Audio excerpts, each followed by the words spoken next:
Christmas ewe के करीब Spain में मैनल, जो एक वकील और सोलर पावर कंपनी का मालिक है, अपनी पत्नी जूलिया के साथ अपनी बड़ी बहन बेलेन, उनके शौहर मारियो और भांजे कार्लोस से मिलने जाता है।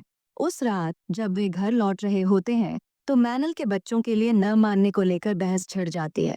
इसी दौरान एक हादसा होता है जिसमें जूलिया की मौत हो जाती है। 1 साल गुजर जाता है। मैनल गैलिसिया में अपने घर में अकेले रहने लगता है। बस अपनी बहन और भांजे से वीडियो कॉल पर कभी कभी बात करता है। वह गहरे दुख में डूबा रहता है और इस दौरान यूरोप में फैल रहे एक खतरनाक वायरस TSJ के बारे में ध्यान नहीं देता। ये वायरस तेजी से फैल रहा था और किसी भी किस्म की रोकथाम को बेअसर कर रहा था। स्पेन की सरकार लोगों को इस हकीकत से बेखबर रखने की कोशिश कर रही थी कि यह वायरस इंसानों को बेहद खतरनाक और वहशी ज़ॉम्बी में बदल देता है। कुछ समय बाद बेलेन का परिवार कैनरी आइलैंड्स चला जाता है। मैनल भी उनके पास जाने की कोशिश करता है, मगर अचानक सरकार सरहदें बंद कर देती है और फिर पूरे मुल्क में इमरजेंसी का ऐलान कर दिया जाता है। बेलेन से आखिरी बार बात करके मैनल वादा करता है कि वह घर से बाहर नहीं जाएगा। इसी दौरान जब वह सामान इकट्ठा करने निकलता है तो देखता है कि एक शख्स वायरस से मुतासिर हो चुका है और 2 पुलिस अफसरों पर हमला कर देता है। एक अफसर उस शख्स को गोली मार देता है, फिर खुद को भी मार लेता है, जबकि दूसरा अफसर भी वहशी बन जाता है। ये सब देखकर मैनल अपने घर में बंद हो जाता है और जब सेना उसे निकालने के लिए आती है तो छिप जाता है। 2 हफ्ते गुजर जाते हैं। मैनल के पास राशन करीब करीब खत्म हो चुका होता है और अब किसी से भी संपर्क करना मुमकिन नहीं रह जाता। उसे यह भी नहीं पता होता कि उसका परिवार जिंदा है या नहीं। एक दिन जब वह अपने इलाके में खाने पीने का सामान तलाश रहा होता है तो एक बुजुर्ग औरत गैब्रिएला से मिलता है, जो व्हील चेयर पर होने की वजह से बाहर नहीं जा सकी थी। गैब्रिएला की मदद से उसे कुछ जरूरी सामान मिल जाता है। उस रात गैब्रिएला उसे बताती है कि रेडियो पर एक ऐलान किया जा रहा है, जो भी जिंदा बचा है वह अरोसा इस्टुआरी पहुंचे, जहां से उन्हें कैनरी आइलैंड्स ले जाया जाएगा। मैनल तय करता है कि वह अपनी और गैब्रिएला की जान बचाने के लिए वहां जाएगा। उसके पास एक कश्ती होती है जो उसने और जूलिया ने मिलकर खरीदी थी। मगर अगली सुबह जब वह गैब्रिएला को लेने जाता है तो देखता है कि उसने खुदकुशी कर ली है, ताकि मैनल उसकी मदद का बोझ न उठाए और आसानी से भाग सके। मैनल अपने साथी लूकुलो के साथ एक गोताखोरी सूट और आत्मरक्षा के लिए एक स्पीयर गन लेकर डॉक्स की ओर बढ़ा। जैसे ही वह वहां पहुंचा, एक बड़ी ज़ॉम्बी भीड़ उसके पीछे पड़ गई। किसी तरह वह खुद को बचाने में कामयाब रहा, लेकिन उसने देखा कि बड़ी नावें या तो गायब थीं या खराब हो चुकी थीं।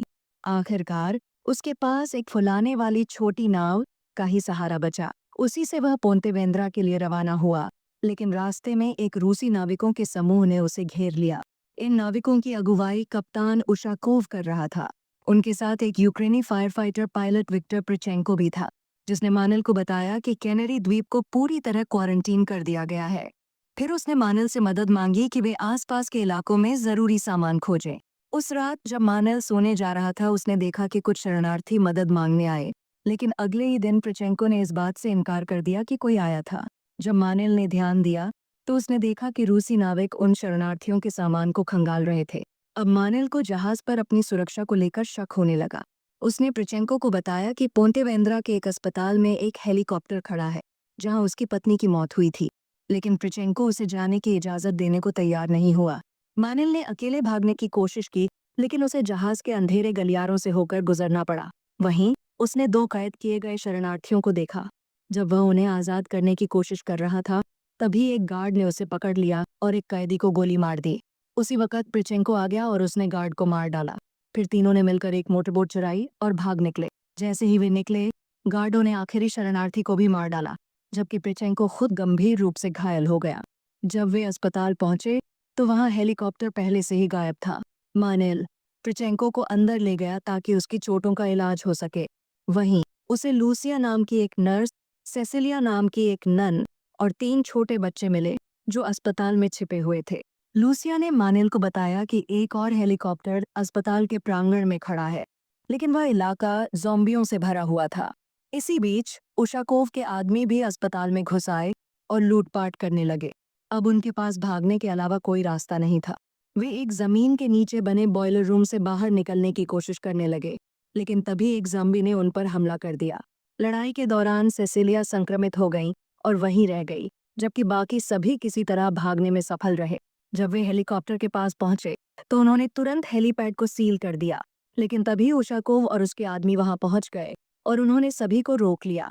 हालात बिगड़ने लगे। तभी मानिल ने हेलीपैड का गेट खोल दिया, जिससे ज़ॉम्बियों का पूरा झुंड अंदर आ गया। ज़ॉम्बियों ने उशाकोव और उसके लोगों पर हमला कर दिया और मानिल हेलीकॉप्टर में चढ़ गया।